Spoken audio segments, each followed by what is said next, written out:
नमस्कार, आप सभी का आज की क्लास में स्वागत। आज अपन पढ़ते हैं उत्प्रेरक के बारे में। इससे पहले के वीडियो के अंदर अपने रासायनिक अभिक्रियाओं के बहुत सारे प्रकार के बारे में पढ़ा, तो आप उत्प्रेरक का वीडियो देखने से पहले जो हमारे पहले के वीडियो है वो आप देख लीजिए, जिससे आपको जो आज का टॉपिक है वो आसानी से आपको समझ में आ जाएगा। तो बात करते हैं आज अपने इस वीडियोज़ के अंदर उत्प्रेरक के बारे में कि उत्प्रेरक क्या होते हैं। तो उत्प्रेरक ऐसे पदार्थ जो किसी भी रासायनिक अभिक्रिया के वेग को परिवर्तित करते हैं, लेकिन स्वयं क्या रहते हैं, अपरिवर्तित। स्वयं में कोई परिवर्तन नहीं होता है, लेकिन ये रासायनिक अभिक्रिया के क्या करते हैं, उसमें परिवर्तन करते हैं। या तो वेग को बढ़ाते हैं या फिर वेग को घटाते हैं। जैसे अपन एक एग्जांपल लेते हैं, जैसे देखिए अपने अभिक्रिया से जो पहले का भाग या अभिक्रिया के अंदर भाग लेने वाले पदार्थ क्या कहलाते हैं, अभिकारक कहलाते हैं। क्या कहलाते हैं, अभिकारक। तो ये अपना क्या है, रिएक्टेंट अभिकारक है। माना कि ये दो अभिकारक मिलकर एक X और Y उत्पाद का निर्माण करते हैं।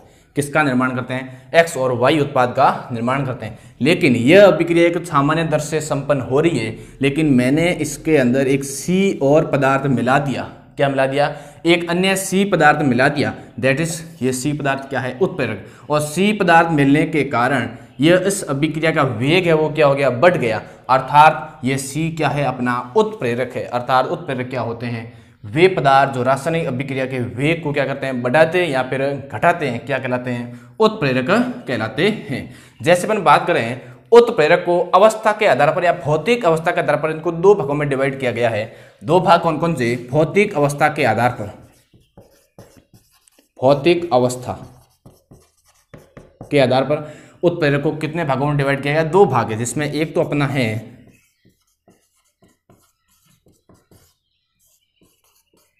समांगी उत्प्रेरक और दूसरा अपना है विषमांगी उत्प्रेरक। ज्यादा कुछ डिफिकल्ट नहीं है,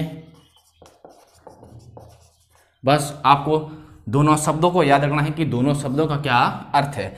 बात करते हैं समांगी उत्प्रेरक के बारे में। अर्थात ऐसा उत्प्रेरक या ऐसी रासायनिक अभिक्रिया जिसमें आप देख सकते हैं अभिकारक, उत्प्रेरक और उत्पाद तीनों की भौतिक अवस्थाएं क्या होती है, समान। समांगी का अर्थ आपको यहाँ क्या यूज करना है, समान।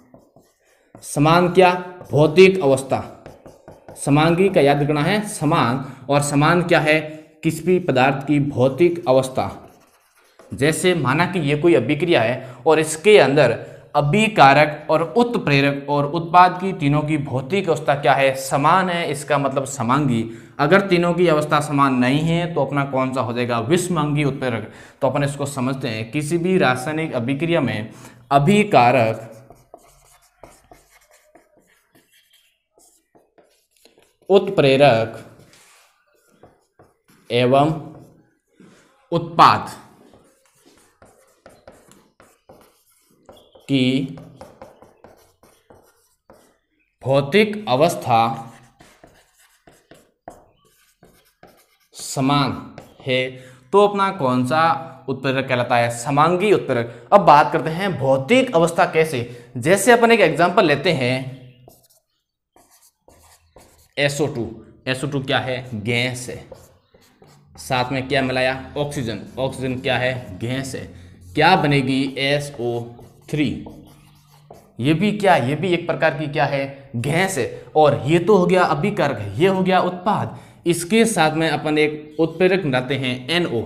तो देखिए NO भी क्या है, एक प्रकार का गैस है। अब आप देख सकते हैं इसके अंदर जो अभिकारक है अपना SO2 और O2 कौन सी अवस्था में, दोनों एक गैसीय अवस्था में है। जो हमारा उत्प्रेरक है वो भी गैसीय अवस्था में, लेकिन जो हमारा उत्पाद बन रहा है वो भी गैसीय अवस्था में। अर्थात ये गैस, ये भी गैस, ये भी गैस और ये भी गैस। इसका मतलब जो रासायनिक अभिक्रिया है उसके अंदर सारे पदार्थों की क्या है, एक ही अवस्था होने के कारण यह कौन सी, हाँ, कौन सा उत्प्रेरक है, समांगी उत्प्रेरक है। ये आपको समझ में आ गया। तो क्यों कहते हैं, क्योंकि इसकी तीनों की अवस्था क्या है, समान होने के कारण ये अपना उत्प्रेरक क्या कहलाता है, समांगी उत्प्रेरक। अपन इसका एक और एग्जांपल लेते हैं, जैसे CH3COO CH3, जल मिलाया साथ में लिक्विड फॉर्म, जल भी लिक्विड फॉर्म। और आगे अपन लिखते हैं, जैसे अपन उत्प्रेरक इसके साथ में मिलाते हैं HCl। क्या मिलाते हैं, HCl। और HCl भी अपनी कौन सी अवस्था में है, एक्वस, एक्वस का मतलब होता है जलीय विलयन, अर्थात ये भी क्या है, एक प्रकार का लिक्विड। अब मिलाएंगे तो क्या होगा, एक तो बन जाएगा अपना एसिटिक अम्ल, अभिक्रिया यहाँ से टूट जाएगी तो बनेगा एक तो अपना एसिटिक अम्ल CH3COOS, और पीछे क्या बचा CH3OS, CH3OS। तो CH3OS ये तो क्या है, यह है मेथनॉल है, और यह है अपना एसिटिक अम्ल है। अब यहाँ पर आप देख सकते हैं लिक्विड, लिक्विड एक्वस, इसका मतलब ये भी लिक्विड है, ये भी क्या है लिक्विड, और ये भी क्या है लिक्विड। इसका मतलब जो अपने पास में जो अभिकारक है, उत्प्रेरक है, जो उत्पाद है, तीनों की अवस्था क्या है, समान, इसलिए यह भी किस प्रकार का उत्प्रेरक है, समांगी उत्प्रेरक है। तो आपको समझ में आ गया, समांगी उत्प्रेरक ऐसा उत्प्रेरक जिसके अंदर अभिकारक, उत्प्रेरक और उत्पाद की तीनों की अवस्था क्या होती है, समान होती है, समांगी। अब बात करते हैं विषमांगी उत्प्रेरण के अंदर, ऐसा उत्प्रेरक जिसके अंदर अभिकारक और उत्प्रेरक की अवस्था क्या होती है, भिन्न होती है। तो इसको भी अपन एग्जाम्पल के माध्यम से समझेंगे। अभिकारक और उत्प्रेरक की भौतिक अवस्था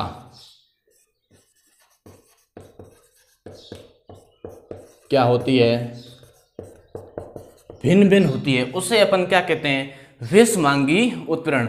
जैसे अपन यहां पर एक और एग्जांपल लेते हैं N2, जैसे अमोनिया का निर्माण क्या बन जाएगा अपना अमोनिया। उत्प्रेरक लेते हैं अपन आयरन। अब यहां पर आप ध्यान दीजिए, जो सोडियम ये तो क्या है अपनी नाइट्रोजन क्या है, गैस, हाइड्रोजन क्या है, गैस, अमोनिया क्या है, गैस। लेकिन अमोनिया के निर्माण जो अपन उत्प्रेरक काम में ले रहे हैं वो है आयरन, और यह है सॉलिड, ठोस अवस्था। इसका मतलब अब यहां पर आप देख सकते हैं, इसमें भी देख सकते हैं तीनों की तीनों एक ही अवस्था, लेकिन यहाँ पर तीनों की एक ही अवस्था है क्या, बिल्कुल नहीं है। जो हमारा उत्प्रेरक है यह ठोस अवस्था में, अर्थात ये कैसा हो गया, विषमांगी हो गया। तो आपको समझ में आ गया होगा कि नाइट्रोजन गैसीय, ये भी गैसीय, लेकिन यहाँ पर आयरन सॉलिड अवस्था में होने के कारण ये अपने कौन सी अभिक्रिया का उदाहरण है, विषमांगी उत्प्रेरक का उदाहरण। जैसे अपन एक और एग्जांपल लेते हैं वनस्पति तेलों का हाइड्रोजनीकरण, वनस्पति तेलों का हाइड्रोजनीकरण। तो अपने पास में क्या बनेगा, वनस्पति घी बनेगा, और वनस्पति घी के अंदर अपन कौन सा उत्प्रेरक काम में लेते हैं, निकेल उत्प्रेरक। यहां बनेगा अपना वनस्पति घी, और ये हो जाएगा सॉलिड अवस्था में।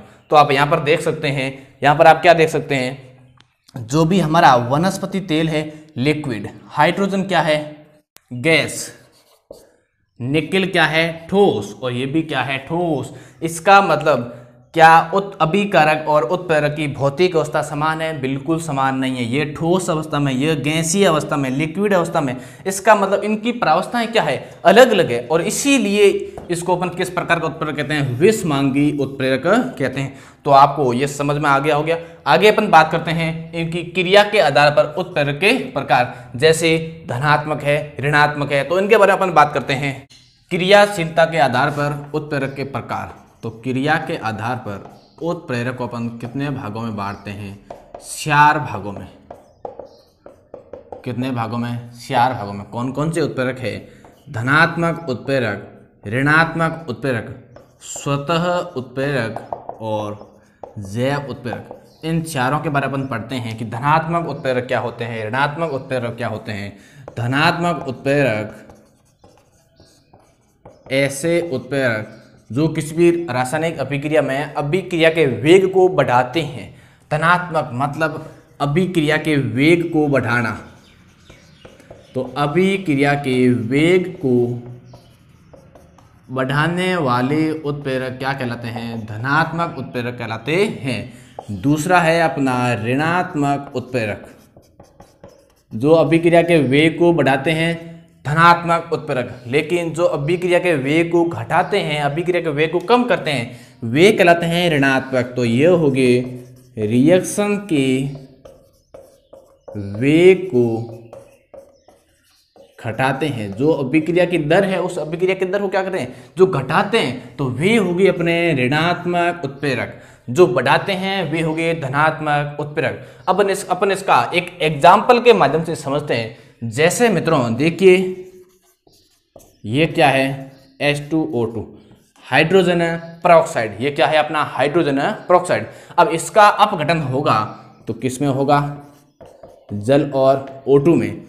यह अभिक्रिया एक सामान्य दर से संपन्न हो रही है, लेकिन इसके अंदर जैसे ही मैं ग्लिसरॉल डाल देता हूं, क्या डालता हूं, ग्लिसरॉल, तो बताओ अभिक्रिया का वेग बढ़ेगा घटेगा। तो ग्लिसरॉल डालने पर जो अपघटन की दर है वो अपघटन की दर क्या हो जाएगी, कम हो जाएगी या घट जाएगी। अब घट रही है, कम हो रही है, इसका मतलब धनात्मक है ऋणात्मक है। इसका मतलब कौन सा उत्प्रेरक है, यह ऋणात्मक उत्प्रेरक है। कैसा उत्प्रेरक है, ऋणात्मक उत्प्रेरक, क्योंकि ग्लिसरॉल अभिक्रिया के वेग को क्या करता है, कम करता है, इसलिए हमारा जो ग्लिसरॉल है वो एक प्रकार से ऋणात्मक उत्प्रेरक है। दूसरा अपन एग्जाम्पल लेते हैं क्लोरोफॉर्म। क्लोरोफॉर्म CaCl3, जैसे ही इसको अपन खुला रखते हैं तो ये ऑक्सीजन की उपस्थिति में क्या करता है, एक प्रकार की विषैली गैस का निर्माण करता है, जिसे अपन कहते हैं COCl2, इसको कहते हैं फॉस्जिन गैस। ये क्या है, फॉस्जिन गैस। और इस प्रकार की विषैली गैस का निर्माण कब करता है, जब अपन क्लोरोफॉर्म को खुला रखते हैं, तब ये ऑक्सीजन से क्रिया करके एक प्रकार की विषैली गैस का निर्माण करता है। लेकिन अगर मैं इसके साथ में क्या डाल दूं, एल्कोहल C2H5OH, अगर मैं इसके साथ में थोड़ा सा एल्कोहल की मात्रा मिला दूं तो जो इसकी ऑक्सीकरण होने की प्रक्रिया ये धीमी हो जाएगी। इसका मतलब अभिक्रिया का दर क्या हो रही है, घट रही है। तो यह भी क्या है, एक प्रकार का ऋणात्मक उत्प्रेरक है। तो आपको समझ में आ गया, ऋणात्मक उत्प्रेरक जो अभिक्रिया के वेग को घटाते हैं, अभिक्रिया के दर को कम करते हैं, वे तो हो गए ऋणात्मक। जो बढ़ाते हैं, अभिक्रिया के वेग को बढ़ाते हैं, अभिक्रिया की स्पीड को बढ़ाते हैं, तो वो हो गए धनात्मक। फिर अपन बात करते हैं स्वतः उत्प्रेरक के बारे में। किसके बारे में, स्वतः उत्प्रेरक के बारे में। तो ये थोड़ा समझने लायक है अपने पास में। स्वतः उत्प्रेरक अर्थात ऐसे उत्प्रेरक या वह रासायनिक अभिक्रिया जिसमें उत्पाद स्वयं उत्प्रेरक की भांति कार्य करते हैं। जो अभिक्रिया के अंदर उत्पाद बन रहा है, थोड़ा सा उत्पाद बनने पर वही उत्पाद एक उत्प्रेरक की भांति कार्य करता है और अभिक्रिया के वेग को बढ़ा देता है, उसे अपन क्या कहते हैं, स्वतः ही उत्प्रेरक कहते हैं। तो अपन बात कर सकते हैं इसके अंदर, वह रासायनिक अभिक्रिया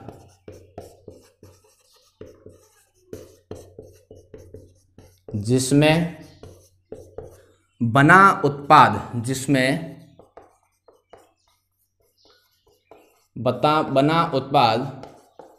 स्वयं या स्वतः ही उत्प्रेरक की भांति कार्य करने लगे, तो इस प्रकार का उत्प्रेरक अपना क्या कहलाएगा, स्वतः उत्प्रेरक कहलाएगा। जैसे अपन इसको एग्जाम्पल के माध्यम से समझते हैं, एथिल एसीटेट, जैसे CH3COO C2H5, ये अपना क्या है, यह है अपना एथिल एसीटेट। इसके साथ में मैंने क्या मिलाया, जल मिलाया। अब देखो क्या बनेगा, यहाँ से अभिक्रिया अलग हो जाएगी, यहाँ से अभिक्रिया क्या हो जाएगी, अलग हो जाएगी। और क्या बनेगा, एक तो बनेगा CH3COOH, ये अपना क्या है, ये तो अपना है एसिटिक अम्ल, और साथ में बनेगा एल्कोहल C2H5OH। अब ध्यान दीजिए, यहां पर जो हमारा जो एसिटिक अम्ल है, यही एक प्रकार से स्वतः उत्प्रेरक है। कैसे, यह अभिक्रिया एक सामान्य दर से संपन्न हो रही थी, लेकिन जैसे ही इस अभिक्रिया के अंदर एक थोड़ी सी मात्रा में एसिटिक अम्ल बना, तो अभिक्रिया का वेग क्या हो गया, बढ़ गया। अभिक्रिया की जो वेग गति है वो क्या होगी, बढ़ गई। इसका मतलब जो हमारा एसिटिक अम्ल है, ये एक प्रकार से यहाँ पर क्या है, स्वतः उत्प्रेरक है। जो अपन कह सकते हैं उत्पाद स्वयं उत्प्रेरक की भांति कार्य करते हैं, वे क्या कहलाते हैं, स्वतः उत्प्रेरक कहलाते हैं। तो आपको समझ में आ गया। फिर अपन बात करते हैं अंतिम अपने क्रिया के आधार पर जैव उत्प्रेरक है, वो अपना जैव उत्प्रेरक। कौन सा उत्प्रेरक है, जैव उत्प्रेरक। अब देखिए कि जैव उत्प्रेरक के अंदर क्या होता है, जैव रासायनिक अभिक्रियाओं की गति को बढ़ाने में काम में ली जाने उत्प्रेरक क्या कहलाते हैं, क्या कहलाते हैं, जैव उत्प्रेरक। जैसे अपन इसको अपन नॉर्मल चीजों को एंजाइम भी कहते हैं, क्या कहते हैं, इसको अपन क्या कहते हैं, एंजाइम भी कहते हैं। जैसे अधिकतर जो क्रियाएं अपने बॉडीज के अंदर होती है, जैसे अपने शरीर की जो भी क्रियाएं उसको बढ़ाने में जो भी एंजाइम स्रावित होते हैं, वो एंजाइम ही क्या कहलाते हैं, जैव उत्प्रेरक। जैसे अपन बात करते हैं एक प्रकार से, जैसे अपना ये हो गया माल्टोज, ये अपना क्या है, माल्टोज। अब माल्टोज किस में परिवर्तित हो रहा है, ग्लूकोज में। कौन से एंजाइम की उपस्थिति में, माल्टेज एंजाइम की उपस्थिति में। कौन से एंजाइम की उपस्थिति में, माल्टेज। तो माल्टेज एक प्रकार से यहाँ पर क्या है, एक प्रकार से यहाँ पर जैव उत्प्रेरक है, अर्थात यह जैव रासायनिक अभिक्रियाओं को बढ़ाने में कार्य करते हैं, जिन्हें अपन सामान्यतः क्या कहते हैं, एंजाइम भी कहते हैं। जैसे आपके सामने एग्जांपल है, माल्टोज किसमें कन्वर्ट हो रहा है, ग्लूकोज के अंदर। इसको प्रेरित कौन कर रहा है, इसको बदलने के लिए प्रेरित कौन कर रहा है, माल्टेज एंजाइम। इसलिए यहाँ पर अपना क्या है, माल्टेज एक प्रकार से जैव उत्प्रेरक है। फिर अपन बात करते हैं, 2 पॉइंट है, उत्प्रेरक की क्रियाशीलता को बढ़ाने वाले और उत्प्रेरक की क्रियाशीलता को घटाने वाले। जैसे आप यहां पर देखिए, उत्प्रेरक वर्धक और उत्प्रेरक विष। वर्धक और विष क्या है, कई बार ये भी आपको एग्जाम के अंदर पूछ लिया जाता है। देखो पिछली बार बोर्ड के अंदर एक क्वेश्चन आया था कि ऋणात्मक उत्प्रेरक क्या होते हैं, तो ऐसे छोटे मोटे क्वेश्चन पूछ लिए जाते हैं, तो आपको ये छोटी बड़ी चीजें याद रखनी है। उत्प्रेरक वर्धक, यह आपको ध्यान रखने हैं, जो उत्प्रेरक की क्रियाशीलता को बढ़ाते हैं। किसकी क्रियाशीलता को बढ़ाते हैं, उत्प्रेरक की, न कि रासायनिक अभिक्रिया की। केवल और केवल उत्प्रेरक की अभिक्रिया को या उत्प्रेरक की क्रियाशीलता को बढ़ाने वाले पदार्थ क्या कहलाते हैं, उत्प्रेरक वर्धक कहलाते हैं। जैसे अपन इसको लिखते हैं, उत्प्रेरक वर्धक वे पदार्थ जो उत्प्रेरक की क्रियाशीलता को बढ़ाते हैं, न कि रासायनिक अभिक्रिया की उत्प्रेरक की क्रियाशीलता को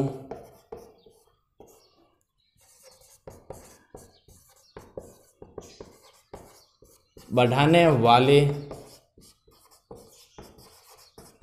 पदार्थ क्या कहलाते हैं, उत्प्रेरक वर्धक कहलाते हैं। जैसे अपन एक एग्जांपल लेते हैं, नाइट्रोजन हाइड्रोजन क्या बन जाएगा अपना, अमोनिया बन जाएगी। अब यह क्रिया कौन से उत्प्रेरक के द्वारा संपन्न होती है, तो वो है अपना आयरन उत्प्रेरक। कौन सा उत्प्रेरक, आयरन उत्प्रेरक। लेकिन अगर मैं इसके साथ में मिलाता हूं मॉलिब्डेनम, तो मॉलिब्डेनम यहाँ पर क्या उत्प्रेरक की क्रियाशीलता को बढ़ाता है या फिर अभिक्रिया की क्रियाशीलता को। यह जो मॉलिब्डेनम है यह इस आयरन की क्रियाशीलता को बढ़ाता है, और आयरन यहाँ पर एक प्रकार का उत्प्रेरक है। इसलिए यहाँ पर जो अपना मॉलिब्डेनम है यह एक प्रकार से क्या है, उत्प्रेरक वर्धक है, न कि मॉलिब्डेनम उत्प्रेरक है। यह आपको समझना है। मॉलिब्डेनम क्या है, एक प्रकार का उत्प्रेरक वर्धक पदार्थ है, जो केवल और केवल उत्प्रेरक की क्रियाशीलता को बढ़ाता है, न कि अभिक्रिया की क्रियाशीलता को बढ़ाता है। तो ये आपको समझ में आ गया। तो मॉलिब्डेनम यहाँ पर क्या है, एक प्रकार का उत्प्रेरक वर्धक जो केवल और केवल उत्प्रेरक की क्रियाशीलता को ही बढ़ाता है, न कि अभिक्रिया के वेग में उत्प्रेरक वर्धक कोई परिवर्तन नहीं करते हैं। जैसे अपन एक और एग्जाम्पल लेते हैं, वनस्पति तेल और हाइड्रोजन, साथ में अपन क्या मिलाते हैं, निकेल और कॉपर। यह निकेल संपन्न हो रहा है, क्या बनता है, वनस्पति घी बनता है। लेकिन इसके साथ में मैं क्या मिलाता हूं, कॉपर मिलाता हूं। तो कॉपर है वो हमारे निकेल की क्रियाशीलता को बढ़ाता है, न कि इस रासायनिक अभिक्रिया की। इसका मतलब यहाँ पर कॉपर क्या है, उत्प्रेरक वर्धक है। कॉपर उत्प्रेरक वर्धक क्यों है, क्योंकि यह केवल और केवल उत्प्रेरक की क्रियाशीलता को बढ़ाता है, न कि रासायनिक अभिक्रिया की। तो ये आपको समझ में आ गया। उत्प्रेरक वर्धक जो उत्प्रेरक की क्रियाशीलता को बढ़ाते हैं, उत्प्रेरक को एक्टिव करते हैं। फिर बात करते हैं उत्प्रेरक विष की, जो उत्प्रेरक की क्रियाशीलता को घटाते हैं। उत्प्रेरक विष क्या हो गई, जो उत्प्रेरक की क्रियाशीलता को घटाते हैं। उत्प्रेरक विष उत्प्रेरक की क्रियाशीलता को घटाने वाले पदार्थ क्या कहलाते हैं, उत्प्रेरक विष कहलाते हैं। जैसे अपन इसका एग्जांपल लेते हैं, नाइट्रोजन, हाइड्रोजन किसकी उपस्थिति में यह क्रिया संपन्न होती है? आयरन की उपस्थिति में। क्या बनता है अपना? यह है आयरन। क्या बनता है अपना? अमोनिया। अब यहां पर देखिए यह अभिक्रिया आयरन उत्प्रेरक की उपस्थिति में संपन्न होती है, लेकिन अगर मैं यहां पर क्या मिला दूं? CO2 गैस मिला दूं। क्या मिला दूं? CO2 gas. तो जो हमारी अभिक्रिया है इस उत्प्रेरक की क्रियाशीलता की दर क्या हो जाएगी? कम हो जाएगी। ये जो CO2 है यह उत्प्रेरक की क्रियाशीलता को घटाती है, इसलिए यहाँ पर CO2 क्या है? एक प्रकार से उत्प्रेरक विष है। उत्प्रेरक विष जो केवल और केवल उत्प्रेरक की क्रियाशीलता को घटाते हैं, उत्प्रेरक विष, न कि रासायनिक अभिक्रिया के वेग में कोई परिवर्तन करते हैं। तो ये तो मित्रों हो गई अपने उत्प्रेरक विष और उत्प्रेरक वर्धक पदार्थों के बारे में। फिर अपन बात करते हैं, थोड़ी सी बात करते हैं कि उत्प्रेरक की विशेषताएं। किसकी बात करते हैं? उत्प्रेरक की विशेषताएं। ध्यान दीजिए, सबसे पहली विशेषता है कि उत्प्रेरक होते हैं वो किसी भी रासायनिक अभिक्रिया के वेग को परिवर्तित करते हैं। रासायनिक अभिक्रिया क्या करते हैं? वेग में परिवर्तन करते हैं। वेग में परिवर्तन करते हैं। रासायनिक अभिक्रिया में संगठन में कोई परिवर्तन नहीं करते हैं, केवल और केवल रासायनिक अभिक्रिया के वेग में ही परिवर्तन करते हैं। या तो अभिक्रिया के वेग को बढ़ाते हैं या फिर अभिक्रिया के वेग को घटाते हैं। फिर बात करते हैं कि जो हमारा उत्प्रेरक है, इस उत्प्रेरक की सूक्ष्म मात्रा ही किसी भी अभिक्रिया के लिए काफी है। इस उत्प्रेरक की सूक्ष्म मात्रा, बहुत कम मात्रा ही अभिक्रिया को संपन्न करने में काफी है। फिर जो हमारा उत्प्रेरक होता है, प्रत्येक अभिक्रिया के लिए एक विशिष्ट उत्प्रेरक होता है। क्या होता है? एक विशिष्ट उत्प्रेरक होता है। अर्थात अपन कह सकते हैं कि प्रत्येक अभिक्रिया के लिए एक विशिष्ट उत्प्रेरक ही कार्य करता है। उत्प्रेरक अभिक्रिया को प्रारंभ नहीं करता है, न ही अभिक्रिया को समाप्त करता है, केवल और केवल अभिक्रिया के वेग में परिवर्तन करता है। फिर है उत्प्रेरक होते हैं वे हमेशा एक निश्चित टेम्परेचर पर कार्य करते हैं। अर्थात उत्प्रेरक के लिए एक निश्चित क्या होता है? तापमान होता है, या एक निश्चित टेम्परेचर पर ही क्या होते हैं? सक्रिय होते हैं। ये ताप से भी प्रभावित होते हैं। अगर इनको तापमान ज़्यादा दे दिया तो उत्प्रेरक है वो निष्क्रिय भी हो सकते हैं। तो मित्रों, आई होप, मैं आशा करता हूं कि आपको यह आज का उत्प्रेरक टॉपिक समझ में आया होगा। तो अपन आगे मिलते हैं एक नए टॉपिक के साथ। आज का धन्यवाद। Best of luck.